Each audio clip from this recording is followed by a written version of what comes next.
Coucou tout le monde, j'espère que vous allez bien, c'est Candy Shy et je suis ravie de vous retrouver sur ma chaîne Livresque. On va faire une gazette, un update lecture où je vais vous parler des dernières lectures. Ça date un petit peu, ce sera la dernière du mois de février et les premières du mois de mars, je crois. Voilà.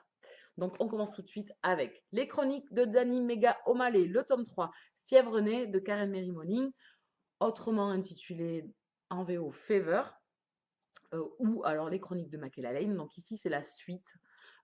Les fièvres sont en 5 tomes avec les chroniques de Makela Lane. Et ensuite, ici c'est le troisième, donc des chroniques de d'Annie. Mais c'est toujours pareil, ça fait partie de la même saga. Donc c'est le numéro 8, si vous arrivez à me suivre. Allez, ici on est dans de l'urban fantasy, on est dans un Dublin apocalyptique. Les Fae et les Cid sont à Dublin et foutent le bordel. Voilà, pour ainsi dire, pour essayer de faire simple, au départ de l'aventure. Donc, Makela débarque à Dublin parce que sa sœur est décédée et elle vient enquêter parce qu'elle trouve bizarre quand même comment ça s'est passé, etc. Donc, elle vient enquêter. De là, elle apprend donc que les Fae et les Cid existent, donc un univers parallèle, donc l'outre-monde, ce qu'on appelle l'outre-monde, la faérie, où les créatures viennent se mélanger aux humains, ont des apparences comme vous et moi, et en fin de compte, c'est juste des apparences virtuelles. Derrière se cachent des créatures pas toujours très très mignonnes, hein, peu dégueu même, ou alors très très belles. Voilà, donc les cides de lumière et les cides noirs. Donc voilà, c'est deux castes différentes. Donc voilà, ça c'est l'univers faérie qu'on peut retrouver un petit peu quand on a des cides et des faées, les faées de la lumière et les faées de l'ombre. Donc Makela enquête et au fil de ses aventures, on rencontre plusieurs personnages, dont Barons, pour celles qui passent par là, créature fortement agréable qu'il faut rencontrer. Donc c'est de l'urban fantasy, on est vraiment dans un univers où il y a de l'action, il y a pas mal de secrets, il se passe pas mal de choses, il faut assez suivre parce qu'il y a pas mal de personnages, mais c'est très très addictif. Enfin, c'est l'une des meilleures sagas d'urban fantasy.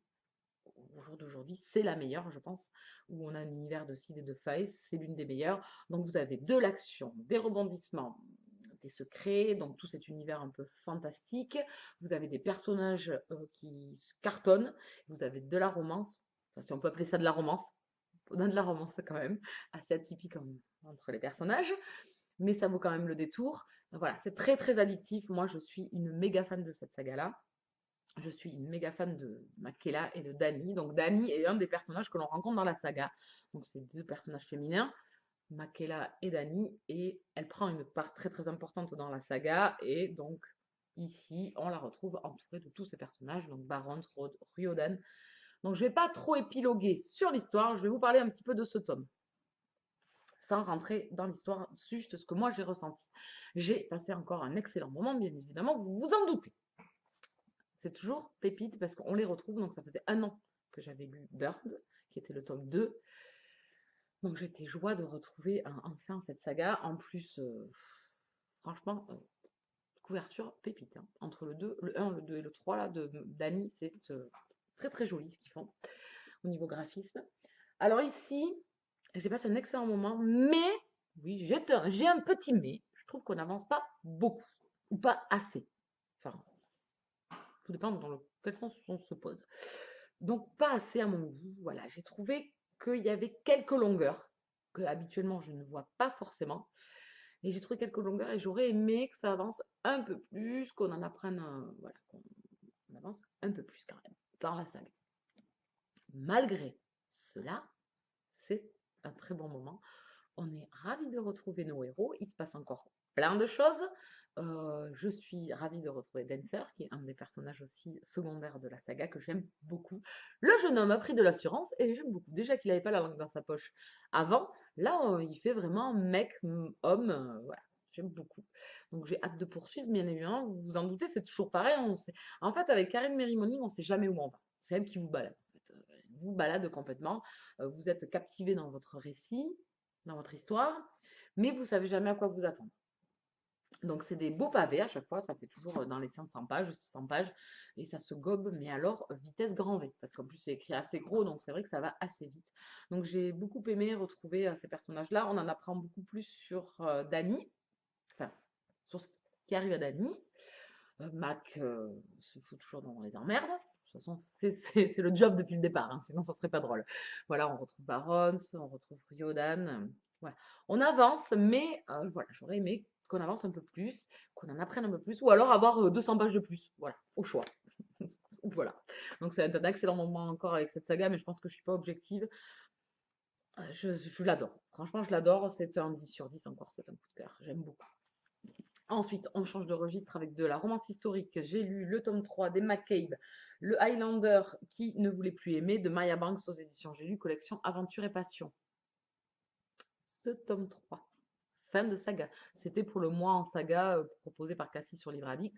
Donc j'ai bien dégommé pas mal de sagas. J'en ai fini 3 au total à la fin du mois. Donc je suis très contente. Celui-là en fait partie. C'est le meilleur. Voilà, il n'y a pas à passer par quatre chemins. Je ne vais pas passer 2 heures à vous le dire. C'est le meilleur. Calen est excellent. C'est un super moment. Le duo, enfin le couple est génial. Voilà, ça se passe plein de choses. C'est toujours dans le même, de tome en tome, c'est toujours le même développement au niveau structure de récit, mais on a toujours des personnages différents, on a toujours des émotions différentes, on a toujours voilà, une structure de romance différente au niveau des personnages. Voilà, ça calque avec leur caractère et tout ça. Donc ça, c'est différent. Mais on va dire que dans la façon de faire, c'est toujours pareil. Moi, ça marche chaque fois, hein. Les romances historiques, ça se gobe de chez Aventure et Passion, ça se gobe vitesse grand V. Donc, que demander de plus? Et on passe, enfin, moi, je passe de bons moments. C'est détente. Donc, ici, Calen, franchement, c'est le meilleur de la saga. Donc, on a Calen, après, on a son frère aîné, Owen, et après, on a Alaric, qui vient en dernière position, qui a été, voilà, c'était bien, mais il se fait détrôner quand même, là, le gars, hein, le loustic, qui finit derrière. Donc là, romance historique, quoi vous dire de plus? Moi, ça marche, ça, c'est super bien. Donc, on est dans un clan de Highlander. Donc, j'adore. C'était top. Voilà. Donc, on est toujours à l'aube d'une guerre. Ici, on a une héroïne forte qui est un peu un garçon manqué, on va dire, à une époque où c'était pas de rigueur. Donc, on essaie de la cantonner un petit peu à son rôle de femme, ce qui forcément ne lui plaît pas des masses.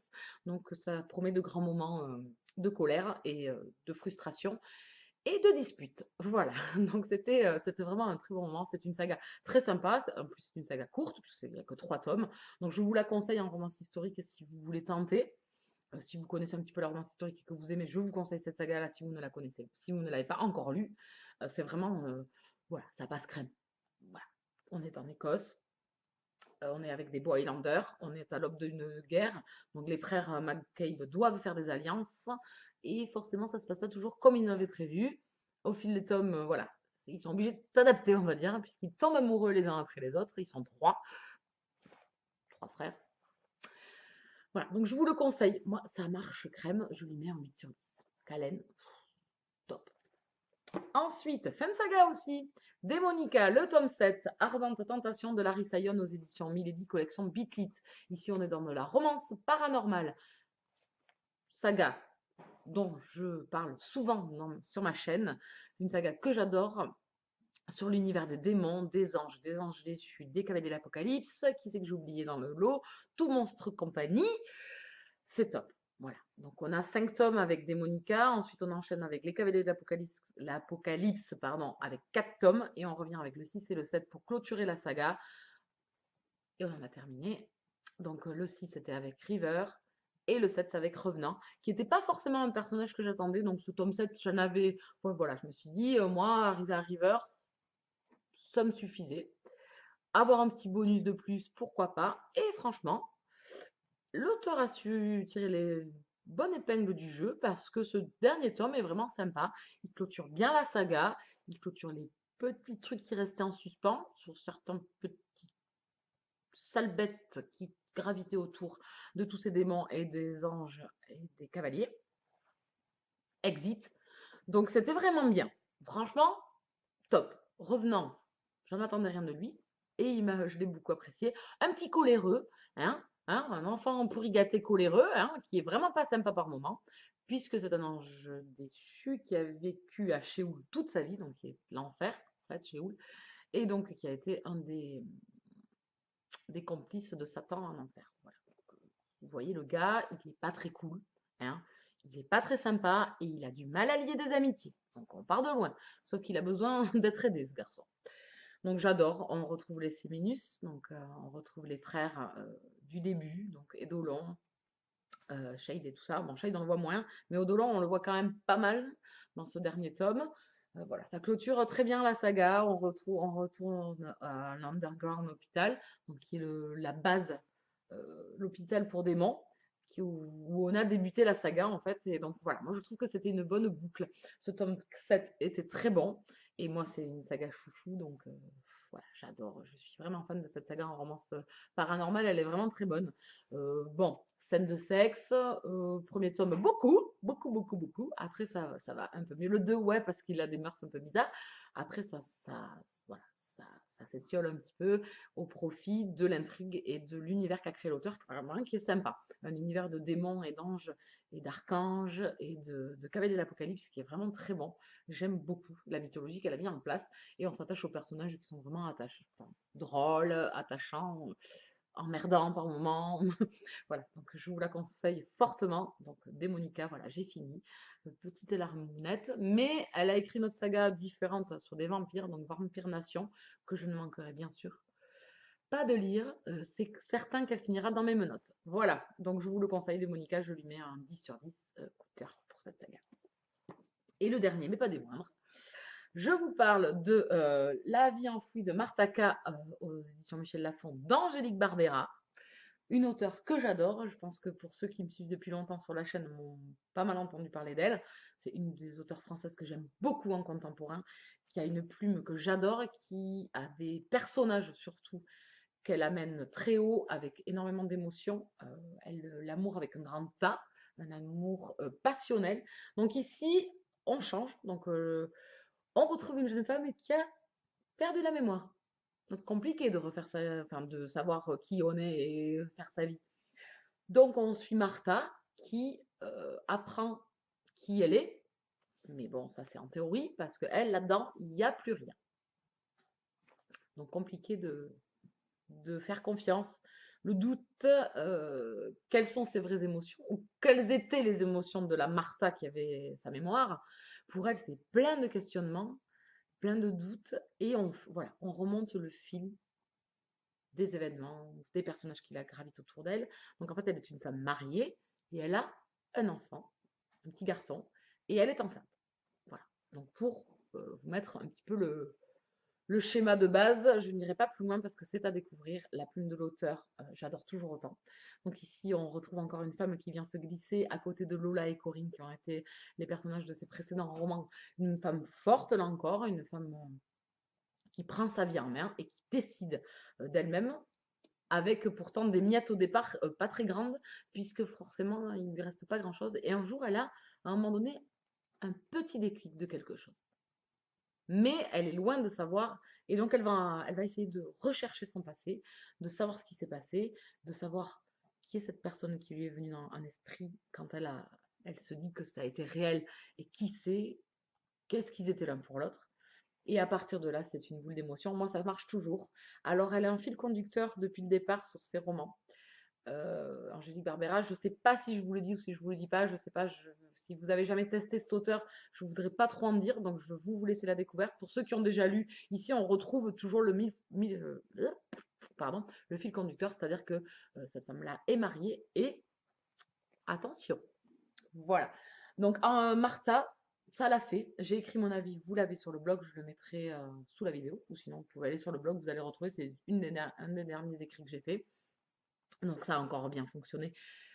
Corinne et Lola restent quand même au-dessus, parce que j'ai eu énormément d'émotions avec Bertrand et Lola. J'ai eu énormément d'émotions avec Kyle et Corinne. Et ici, Martha, ouais, ça l'a fait aussi parce que c'est un personnage fort, c'est un personnage qui aime et qui n'a pas peur d'aimer. c'est une maman, voilà, c'est une personne entière, malgré l'oubli, malgré le peu de choses qui lui restent. Voilà, c'est quand même, elle arrive quand même à créer sa propre personnalité, cette nouvelle Martha qu'elle est. Elle arrive vraiment à se créer son propre elle, quoi. Sa façon de voir les choses. Et elle sait revivre des passions sans avoir forcément de mémoire. Mais il y a quelque chose qui lui revient et au fil des pages, on apprend à aimer et à être transporté par cet amour parce que voilà, c'est la plume d'Angélique Barbera qui fait qu'on est entraîné par ses amours et qu'on est à fond avec eux, quoi. Voilà, on est à fond dans le récit et dans ces personnages forts. J'ai adoré. Je ne peux que vous le conseiller, Angélique Barbera. Pour ceux qui passeraient là sur la chaîne et qui n'auraient pas entendu déjà 100 fois vous dire qu'il faut lire Angélique Barbera, voilà, ça l'a encore fait. Euh, j'aime beaucoup la plume de l'auteur. Voilà. Donc, allez lire La Vie. Je pense qu'il est un peu plus concis que ce que je viens de vous raconter parce que je ne veux pas spoiler. Donc, on est dans du contemporain. Il y a de la romance. C'est vraiment super bien mené. Moi, j'adore la plume de l'auteur. C'est une plume qui, au départ, peut un petit peu déranger. C'est des phrases très courtes. Voilà, c'est très percutant. Donc, moi, j'avais eu au début, avec L'instant précis où les destins s'entremêlent, un petit déclic au départ à prendre le style de l'auteur. Voilà, à m'accaparer ce style qu'elle a d'écriture et après ça fonce. Voilà. Enfin, moi, ça le fait. À chaque fois, ça le fait. C'est une de mes auteurs françaises préférées.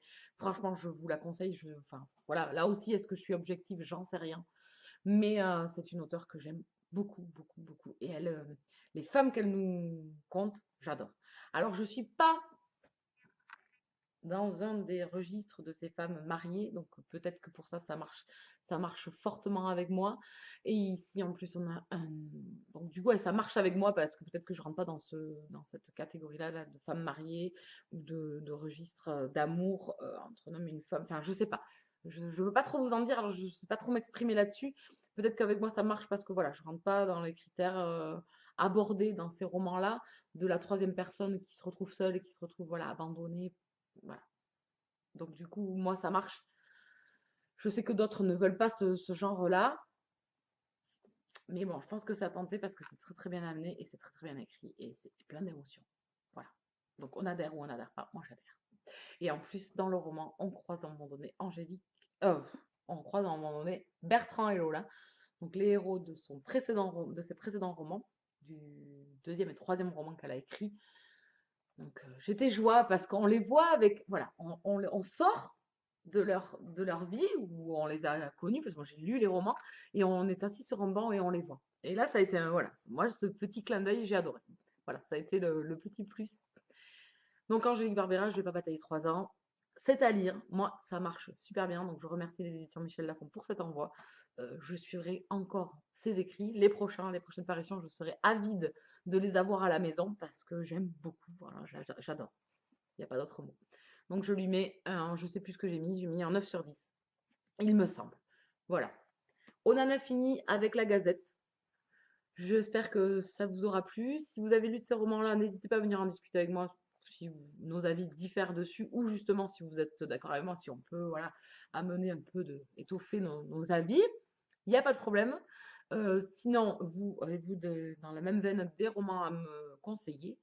Je vous remercie encore et toujours de me suivre. N'hésitez pas à mettre un petit pouce si vous avez aimé, un petit commentaire, enfin ce que vous voulez. N'hésitez pas. Encore merci et je vous souhaite une bonne soirée. Ciao, ciao!